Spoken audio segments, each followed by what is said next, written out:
Time is almost up. It's either now or never to get started in real estate and be in the right position before the 2023 market crash happens. And if you're not ready, you'll miss out on this wealth building opportunity once again. That's what it seems like everyone's trying to say, right? If you're new here, my name is Lili, and even as someone who's been building a real estate portfolio for 2 years and documenting that journey on this channel, things are kind of scary right now, and it feels like everything is about to change. Home prices there plunging more than 3%. If you're like me, you might feel kind of pulled in two directions. Like on one hand, I want to dive in deeper and really get ready to go because I've heard that a lot of people during the last market crash made their riches. I made more money after 2008 than ever in my whole entire life. But on the other hand, I want to be super cautious because I've also heard that during the last market crash, a lot of people lost their riches. Fear spread in the month of September 2008 at a rate that was like a tsunami.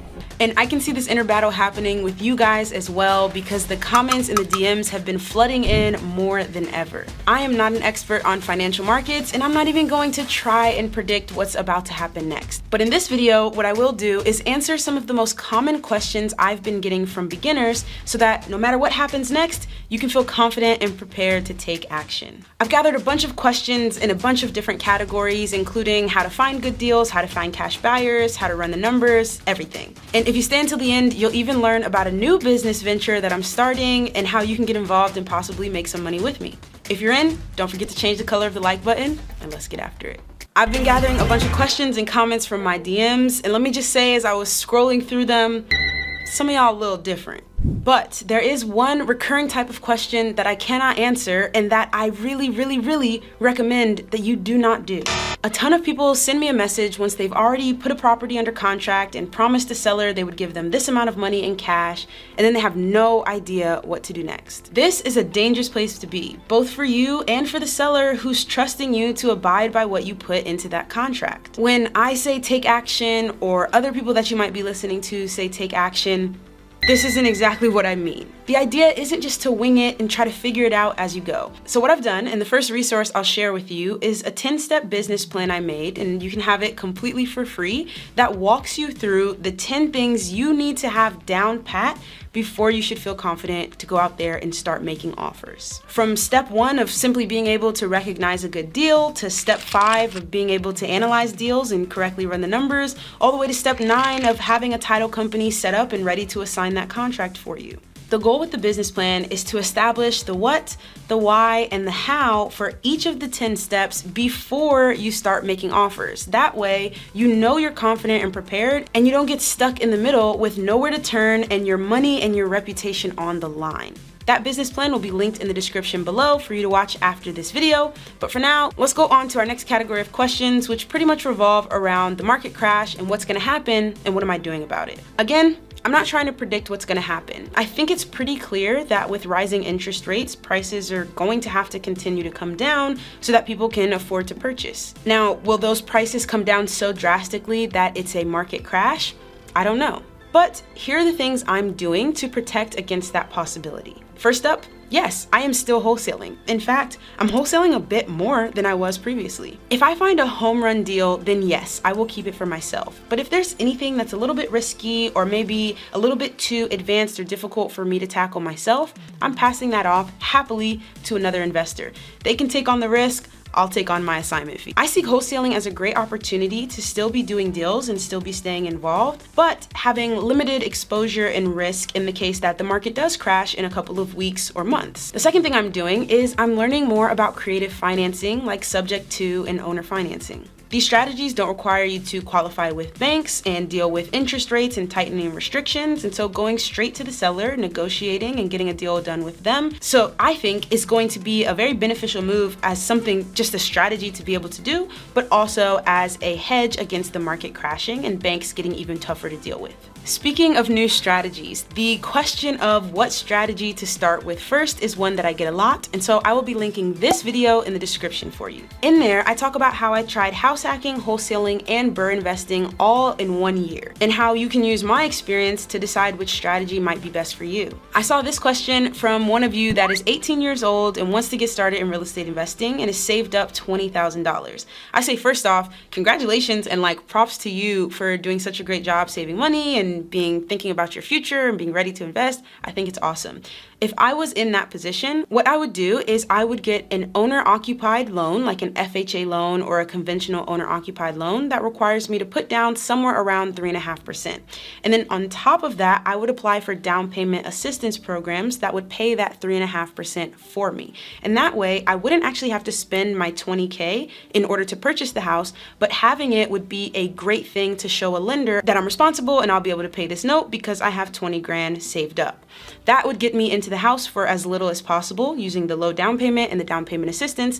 And then second, I would get a small multifamily, 4 units or less, or I would get a big single family with as many bedrooms as possible. And while in college, I would live there for free and rent out all of the other bedrooms to my friends and other students and be cash flowing on my first investment property while I'm still in college. This is pretty much the same strategy I'd use for this person who's asking how they can get a duplex. And while there will be individual questions for every single person's situation, like how do you qualify for the loan in terms of your credit score, in terms of your income, what interest rates you're gonna get, or if you may need a co-signer, all of those things are individualized that I or nobody else other than a lender can answer for you. And when I say lender, I mean a mortgage lender. You want to call local banks or small credit unions, as they're most likely to be more flexible with you than like the big multinational corporations. And then they would have a conversation with you about the specifics based on your circumstance that would allow you to qualify for one of those loans. If house hacking isn't something you're interested in and you really want to wholesale or BRRRR or flip houses, one of the most common questions I get there is how to find motivated sellers. In this video, I go through all of the tools that I use in my business. And I know everyone has different financial resources available, and so in that video, I highlighted different tools that are both paid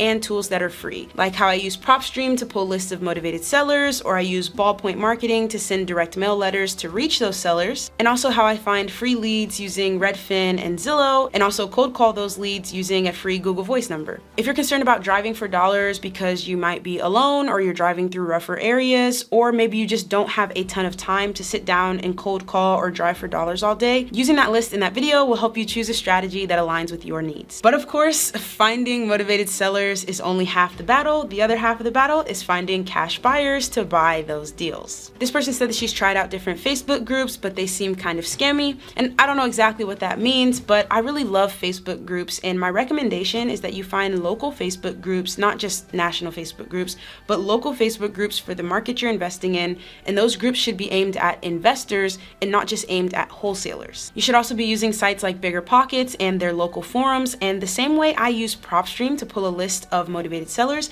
you can also use PropStream to pull a list of cash buyers. And I'll leave a link to a free trial on PropStream down below so you can go ahead and start pulling lists of cash buyers in your market. Next up, we have quite a few questions about not only how to run the numbers so that you know what purchase price you should give for a property, but also how to actually get that money so you can buy the property. When using the BRRRR strategy, which stands for buy, renovate, rent, refinance, and repeat, I often talk about wanting to be all in for 70 to 75% of the after repair value. And here's what that means. Let's say that I have a house that when it's all finished up, after it's been renovated, the ARV is $100,000.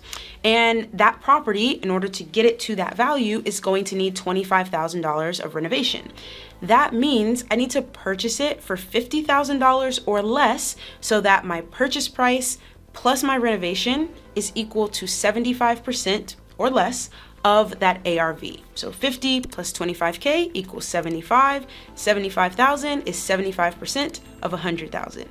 That is the target that I'm trying to hit so that I know that's a quote unquote good deal that will make me money, that my private lender will be willing to invest on, and that I would feel comfortable purchasing. Now, the number one issue I see with people not being able to find deals that meet that 70 or 75% rule is they're not actually focusing on distress. And there are different types of distress. You can have the physical distress of the property, or you can have the situational distress of the seller. I once bought a property from a woman woman who her mother had passed away quite a few years ago, and she was just so emotionally distraught about it that she never went back into the house. She just left her mother's house, and you know, it fell into disrepair. Some people broke in and were living there. The utilities were turned off. And eventually, when she needed some money, she was like, I have to sell this house, but I just don't want to go back into it. I don't want to deal with it. That property, I was able to get at a steep discount because it had a lot of physical distress, but also because I was helping the seller out with the emotional distress. By taking it off of her hands, off market, without her needing to go in or do anything, that was a much better scenario for her than if she went on market and tried to sell it with a real estate agent who was going to require her to go in there and just deal with the house in a way that she really emotionally wasn't ready for. That's how you get a steep discount and find properties for 75% of their after repair value. If you're targeting properties that do not have any type of distress, be it physical or situational distress, then you're not going to be able to find such a steep discount.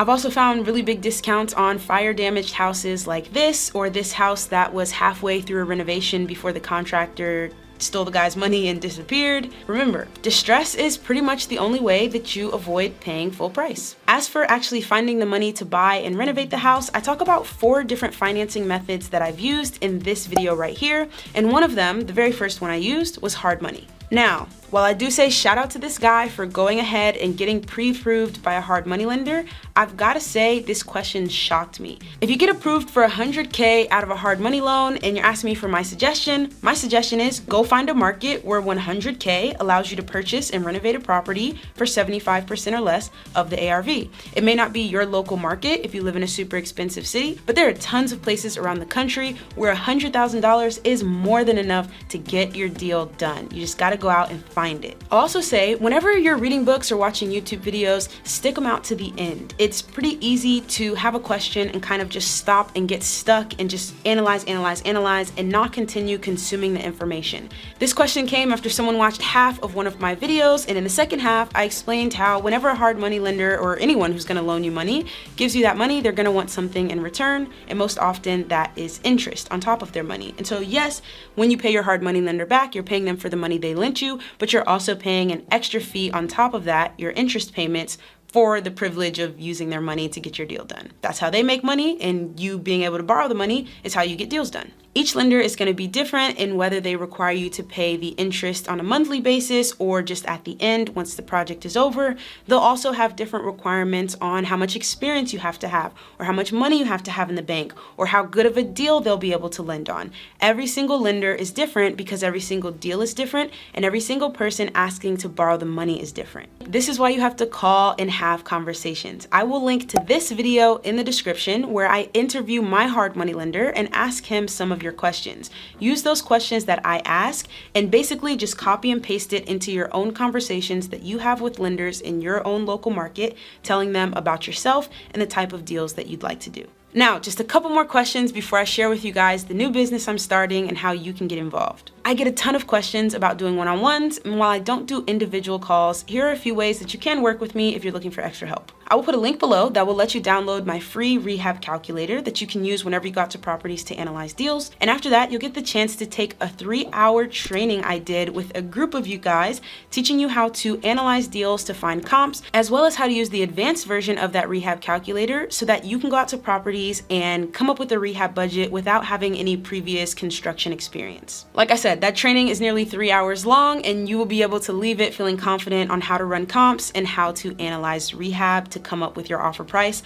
I'll even forgive this guy for calling me Lulu. Now, if you've seen this video, you know that I'm starting a brand new business, which is a content creation agency to basically help people create content and turn it into a business. I asked you guys on Instagram what questions you had about how I use this YouTube channel and my content as a business that makes me money. And you guys had a ton of great questions about how you get over the fear of getting started, how you can use your content business to help another business grow, kind of similar to how I use my content business to help my real estate business grow by finding me deals, finding me lenders, all types of things. And of course, how do you turn content creation from just a side hustle to a legitimate moneymaker? I'll be answering all of these questions, and more, including how you can get involved with the content agency if you want to create a content business. It'll be on a free training. The link to that free training will be in the description so that you can reserve your spot. And remember, no one knows what the future holds, but it's best to be ready. So you can use the links in the description to help with your real estate as well as your content. And if you haven't already seen that video breaking down all the tools I use behind the scenes in my business,